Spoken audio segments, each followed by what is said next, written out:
اعوذ باللہ من الشیطان الرجیم بسم اللہ الرحمن الرحیم۔ حمد و ثنا اللہ رب العزت کی بارگاہ میں کہ جو ہر لحاظ سے لائق حمد و ثنا ذات ہے، اور درود و سلام اللہ رب العزت کے ان برگزیدہ بندوں پر کہ جن کے طفیل انسان کو اللہ رب العزت کی طرف سے حق کی ہدایت نصیب ہوئی۔ سب سے پہلے تمام سامعین کو میری طرف سے السلام علیکم۔ میں ہوں ساگر نقوی اور آپ دیکھ رہے ہیں میرا یوٹیوب چینل۔ سامعین کرام، تاریخ عالم و آدم گواہ ہے کہ جب بھی کسی شخصیت نے اپنی طاقت کے نشے میں آ کے تو اللہ رب العزت کے قوانین کو چیلنج کیا ہے، اللہ رب العزت کی نافرمانی کا وہ اس حد تک مرتکب ہوا ہے کہ پھر اس نے یعنی وہ تمام تر حدود توڑ دیں جو ایک انسان کے لیے اللہ رب العزت کی طرف سے معافی کے حوالے سے قائم ہیں کہ اگر جتنا بڑا بھی وہ گناہگار ہو تو اگر وہ معافی مانگ لے تو اللہ رب العزت کی ذات اسے اپنی کریمی کے سائے میں، اسے اپنی رحیم صفت کے سائے میں پھر معاف فرما دیتی ہے۔ تو جب بھی کسی انسان نے، کسی بدبخت کردار نے یہ حدود کراس کی، یعنی نافرمانی کی انتہا کی، تو پھر اس کا انجام جو ہے، چاہے وہ شخصیت اپنی سوسائٹی میں جتنی بھی با اثر کیوں نہ تھی، اس کا خوف کتنا ہی زیادہ کیوں نہ تھا اپنی سوسائٹی میں، لیکن اللہ رب العزت نے اس کو ایسے عذاب سے دوچار کیا کہ محشر تک آنے والی انسانی نسلوں کے لیے اس کا ذکر بھی عبرت کے طور پر جاری رکھا جاتا ہے۔ مثال کے طور پر نمرود، شداد، فرعون، یزید کو لے لیں۔ یہ ویسے اپنی سوسائٹی کے حوالے سے بہت با اثر شخصیات تھیں، یہ پاور ہی تھی جو ان کو ملی تھی عوام الناس کی طرف سے کہ جس کی وجہ سے یہ خود کو خدا سمجھنے لگے تھے، یہ ظلم کی انتہا کرنے لگ گئے تھے۔ اب فرعون ہی کو لے لیں، وہ شخص خدائی دعویٰ کر چکا تھا، وہ کہتا تھا کہ میں خدا ہوں، معاذ اللہ ثم معاذ اللہ، یعنی اللہ رب العزت کی خدائی کا انکار اور خود کو خدا کہنا۔ کیا وہ یہ کردار پاگل تھا؟ آپ کیا سمجھتے ہیں؟ یہ مخبوط الحواس کوئی انسان تھا کہ جس نے خدائی کا دعویٰ کر دیا؟ میرے بھائی، جس نے اتنا بڑا نظام سنبھالا ہوا تھا، اتنی بڑی سلطنت پہ حکومت چلا رہا تھا، وہ پاگل تو نہیں تھا، اسے آپ پاگل تو نہیں کہہ سکتے۔ پھر وجہ کیا بنی اس نے یہ دعویٰ کر دیا؟ سوچنے سے باتیں مل جاتی ہے، حقائق مل جاتے ہیں۔ وجہ کیا بنی؟ اسے نہیں پتا تھا کہ وہ خدا نہیں ہے، اسے اپنی حقیقت کا پتہ نہیں تھا۔ پھر یہ دعویٰ کر کے ڈٹ جانا، وجہ کیا بنی؟ آئے میں بتاتا ہوں۔ جو حواریین تھے نا، انہوں نے اسے کہا تھا کہ ہمیں تو خدا نظر آتا ہے، تیری اس شخصیت میں ہمیں خدائی نظر آ رہی ہے۔ ابتدا میں اس نے کہا کہ نہیں، میں کیسے خدا ہو سکتا ہوں، میں عام سا انسان ہوں تمہاری طرح کا۔ انہوں نے کہا نہیں، تو خدا نظر آتا ہے۔ بس یہ تکرار جاری رہی، اور جب یہ تکرار حد کو عبور کر چکی نا، تو پھر اسے بھی لگنے لگا کہ ہاں میں خدا ہوں۔ یعنی یہ جو ہمارے ان ساتھ بیٹھنے والے ہوتے ہیں نا، ان کا بھی کسی بھی گناہ کبیرہ کے مرتکب ہونے والی شخصیت کے حوالے سے بہت بڑا کردار ہوتا ہے۔ کوئی ایسے نہیں کر جاتا، ہر کوئی اپنی اصلیت جانتا ہے۔ کوئی انسان حضرت آدم علیہ السلام سے لے کے آخری انسان چاہے کائنات کا وہ کیوں نہ ہو، اسے اپنی اوقات کا پتہ ہوتا ہے کہ وہ کیا ہے، اس کی طاقت کیا ہے، اس کی حدود کیا ہے، ہر کوئی جانتا ہے۔ یہ حواریین ہی ہوتے ہیں کہ جو کسی کو خدا بنا دیتے یا کسی باعزت انسان کی تذلیل کر کے اس قدر لعنتی ہو جاتے ہیں خود کہ اللہ رب العزت کی لعنت کے مستحق ٹھہرتے ہیں۔ حضرت علی علیہ السلام جیسی ہستی جن کی پیدائش اللہ رب العزت کے گھر میں کعبہ میں ہوئی، جانشین مصطفیٰ صلی اللہ علیہ وآلہ وسلم، داماد مصطفیٰ صلی اللہ علیہ وآلہ وسلم، سب سے پہلے نصرت رسالت مآب صلی اللہ علیہ وآلہ وسلم کا وعدہ کرنے والے، اور صرف وعدہ نہیں کیا بلکہ نبھایا۔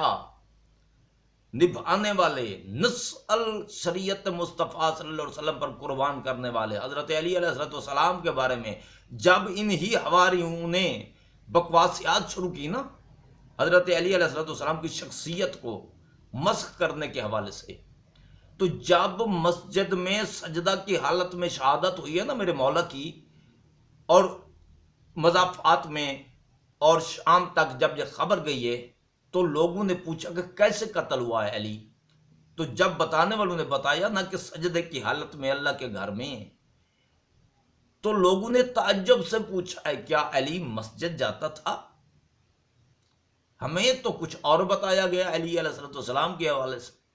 تو دیکھیں یہ دو واقعات پیش کرنے کا مقصد یہ تھا کہ جو حوارئین ہوتے ہیں نا، یہ بہت بڑا کردار ادا کر رہے ہوتے ہیں کسی شخصیت کی تباہی کے حوالے سے، اور جب وہ شخصیت اللہ رب العزت کی نافرمانی کر کے کسی عذاب کے مستحق ٹھہرتی ہے تو پھر وہ اکیلی غرق نہیں ہوتی، فرعون میکر، یزید میکر ساتھ میں اس کے برابر کے حصہ دار ہوتے ہیں۔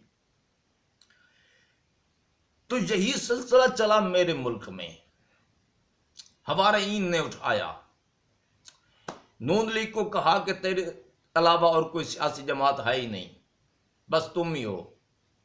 حد یہ ہو گئی کہ سربراہ نے ایک مرتبہ امیر المومنین بننے کی خواہش ظاہر کر دی تھی اور اس کے لیے راہ بھی ہموار کرنے لگا تھا، یعنی امیر المومنین تک لے آئے تھے۔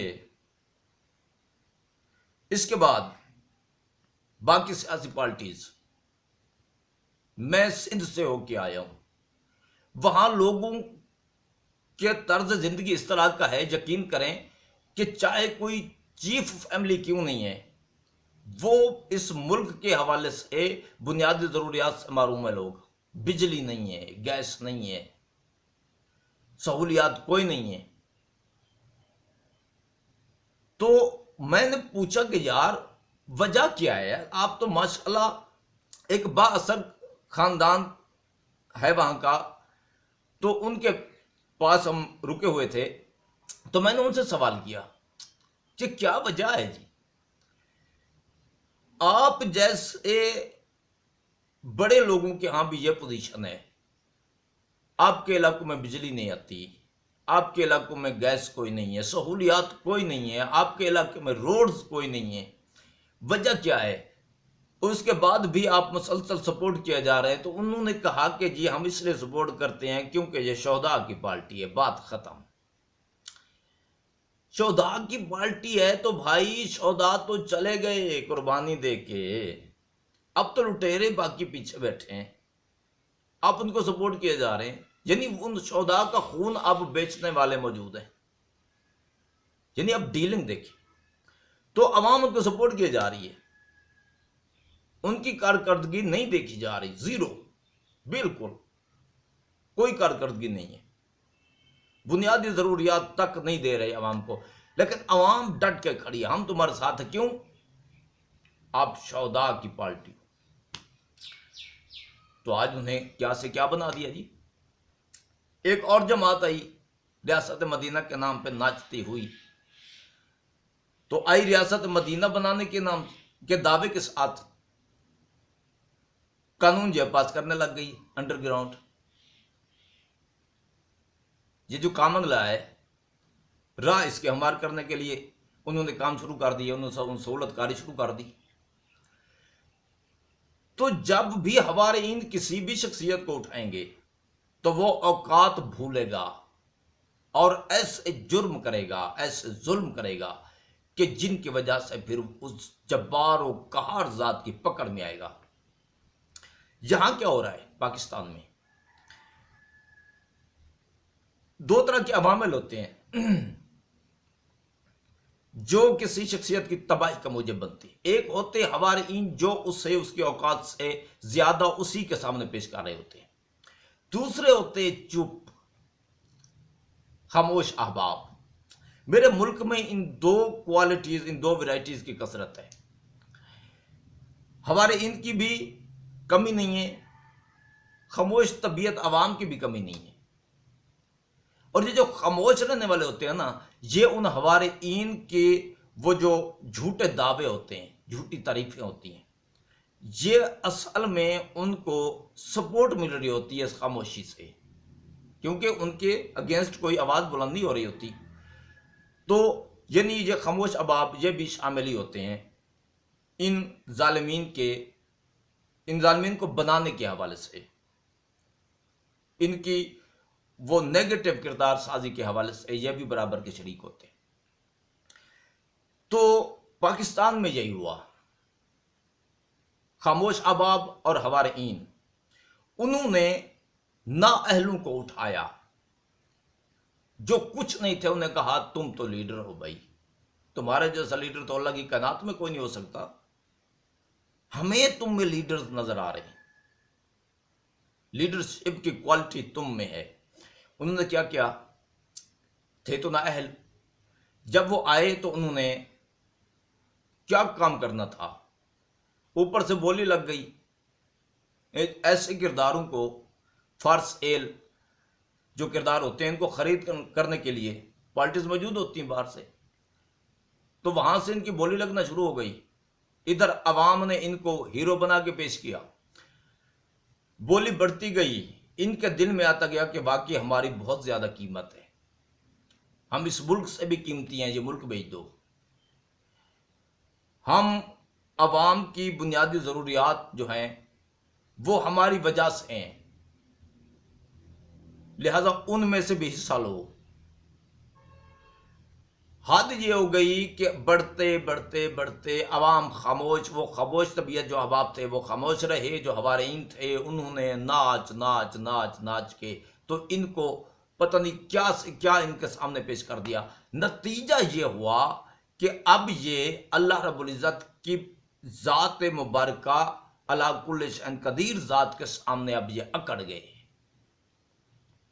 یعنی فرعون اپنے انجام کو پہنچنے والا ہے، یزید اپنے کردار کو پہنچنے والا ہے، یزیدیت اپنے کردار کو پہنچنے والی ہے، فرعونیت اپنے انجام کو پہنچنے والی ہے. یہ آڈیو لیکس کیا ہیں سمجھ نہیں آ رہی، پہلے ایسا کیوں نہیں ہوا؟ میرے بھائی انہوں نے عوام پہ ظلم کیا، عوام خاموش رہی. اللہ رب العزت نے فرمایا کہ چلو ٹھیک ہے، تم خاموش رہ کے ان کے ظلم پہ یعنی راضی نظر آ رہے ہو تو ٹھیک ہے. آزمائشیں بھیجنا شروع کر دی اس پروردگار نے، کبھی سیلاب، کبھی کرونا، کبھی کچھ کبھی کچھ، کبھی بارشوں کا عذاب، یعنی آزمائشیں آتی رہیں، عوام خاموش رہی. ٹھیک ہے، پروردگار نے کہا ٹھیک ہے، حامیوں کی فہرست میں لکھے جا رہے ہو خاموش رہ کے. سلسلہ چلتا رہا. اب انہوں نے آ کے تو اللہ رب العزت کے دین پہ اٹیک کیا ہے، اللہ رب العزت کے دین کو چیلنج کیا ہے، رسالت مآب صلی اللہ علیہ وسلم کی شریعت کو چیلنج کیا ہے. تو اب اس کریم ذات کو جلال آ چکا ہے. یہ لوگ ایکسپوز ہو چکے ہیں، ان کی اصلیت جو ان کے حوارئین نے چھپائی ہوئی تھی، جانتے تھے سارے حوارئین کو، سب پتہ ہوتا ہے کہ کون کیا ہے. یہ بے ایمان اتنے ہوتے ہیں، یہ دھوکے باز اتنے ہوتے ہیں، یہ خوشامد پسند اتنے ہوتے ہیں، خوشامد پرست اتنے ہوتے ہیں کہ یہ سب کچھ جاننے کے باوجود پھر بھی تم ہی ہو جی، تم بڑے لیڈر، تم بڑے دین والے، تم بڑی خوبیوں والے. تو اب اللہ رب العزت نے آ کے تو ان کو بے نقاب کیا ہے. یہ ابتدا ہے، یہ اللہ رب العزت کی پکڑ میں آ چکے ہیں، یہ اللہ رب العزت کے عذاب کے مستحق ٹھہر چکے ہیں. کسی مسلمان کی آہ نے عرش الہی ہلا کے رکھ دیا ہے. اب فرعون اپنے انجام کو پہنچنے والے ہیں، تمام جتنے ہیں. یزیدیت تھوڑے دن کی مہمان ہے. جتنے اس وقت پارلیمنٹیرینز ہیں یہ اس وقت کے فرعون ہی ہیں. ان کو فرعون کہتے ہوئے فرعون بھی ہو سکتا ہے بروز معاشر چیلنج کر دے کہ میں نے اپنی عوام کے حقوق نہیں لوٹے تھے، میں اپنے خدائی بچانے کے لیے ظلم کرتا تھا.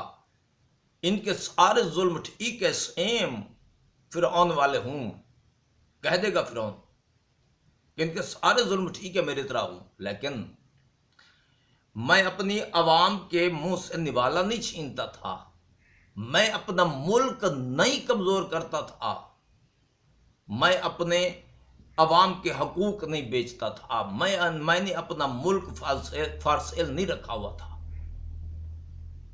یعنی یہ وہ کردار ہیں کہ جو فرعون کے سامنے بھی شرما جائیں۔ تو اللہ رب العزت نے ان کی حقیقت پوری دنیا کے سامنے، اور وہ جو چپ احباب ہیں ان کے سامنے بھی اب کھول دی ہے، ابھی اور کھلے گی، اور یہ سلسلہ رک نہیں سکتا۔ رپورٹس آ رہی ہیں کہ وہ آڈیو لیکس والے جو ہیں ان کے ساتھ کوئی مذاکرات چل رہے ہیں، وقتی طور پہ اگر کامیاب ہو جائیں کسی مصلحت کے تحت تو بات اور ہے، وگرنہ یہ زیادہ دیر ان کی اصلیت چھپنے والی نہیں ہے۔ ان کو پہلے تو اس قانون کے پاس ہونے نے ہی ایکسپوز کر دیا ہے کہ یہ دیندار کتنے ہیں، یہ محب وطن کتنے ہیں، یہ عوام کے ہمدرد کتنے ہیں، یہ انسان کتنے ہیں، ایکسپوز تو یہ ہو چکے ہیں۔ اب ان کی جو اندر کی غلاظت ہے نا، ملک دشمنی کے حوالے سے، قوم دشمنی کے حوالے سے، تو اب وہ کھل کے سامنے آ رہی ہے کہ کون کتنا صادق اور امین ہے، جس کی پوجا کی جا رہی ہے کہ یہ صادق اور امین، کھل کے سارا کچھ آ گیا۔ ملک کو داؤ پہ لگانے سے بھی اس بندے نے گریز نہیں کی۔ پوری دنیا کے سامنے ملک کی بدنامی، پورا پاکستان تقریباً سیلاب میں ڈوبا ہوا ہے، وہ مسلسل تقریریں کر رہا ہے، بیرونی سازش کدھر گئی؟ وہ آڈیوز نہیں سنی آپ نے؟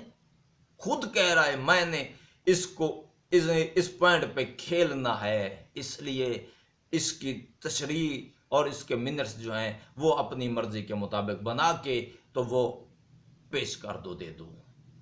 اور جب صحافی نے پوچھا کہ آپ نے کہا کہ ہم نے اس پہ صرف کھیلنا ہے، تو آگے سے ڈٹھائی دیکھیں اس شخص کی، اس نے کہا اب بھی تو ہم کھیلے ہی نہیں، یعنی ابھی ملک ختم نہیں ہوا، ابھی عوام کا بیدر خون نہیں بہایا گیا، اس لیے ابھی تشفی نہیں ہوئی وہ اپنے اندر کی غلاظت کی۔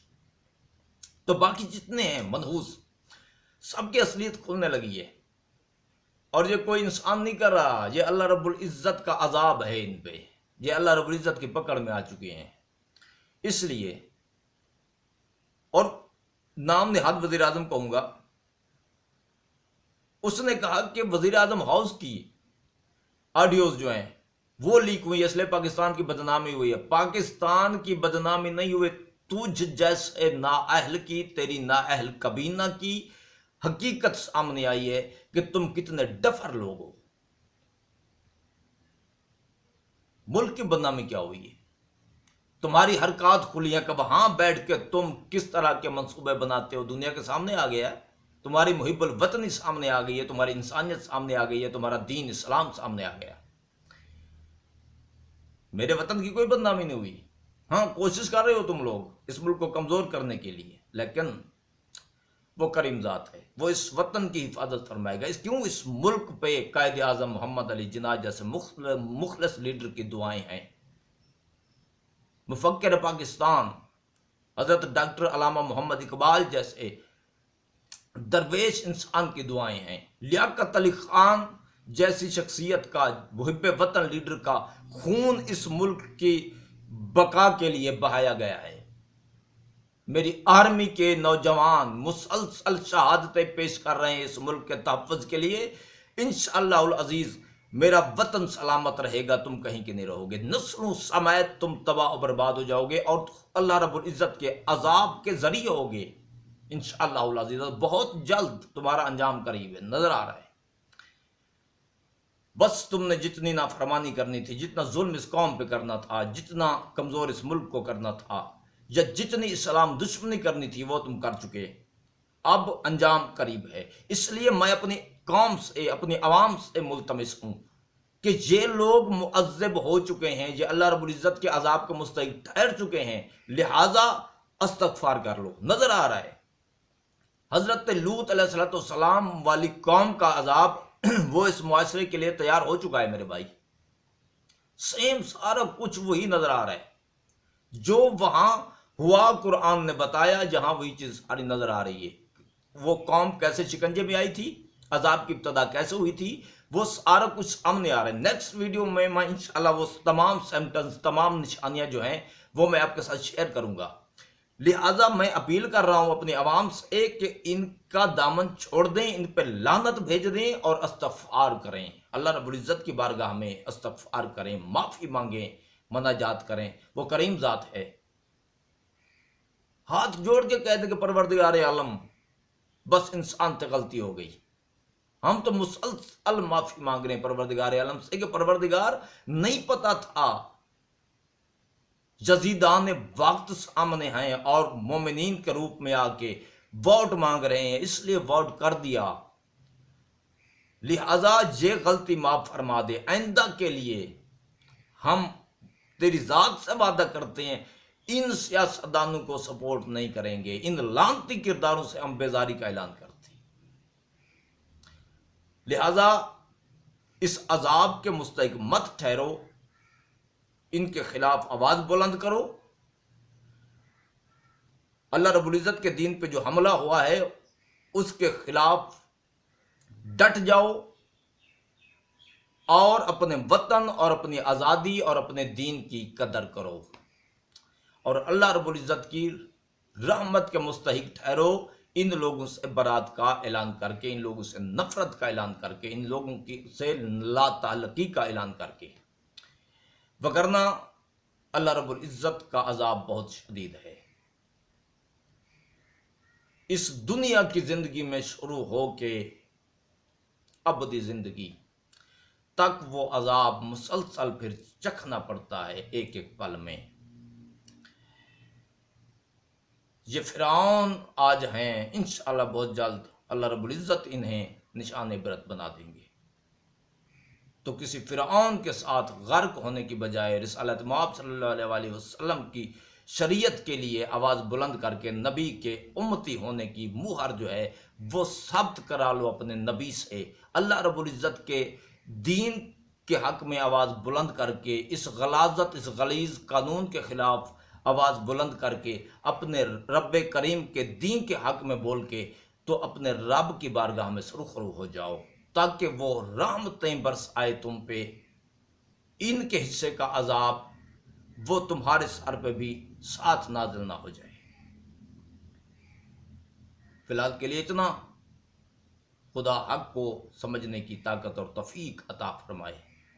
وسلام، فی امان اللہ۔ پاک میں زندہ باد، پاکستان پائندہ باد۔ اللہ حافظ۔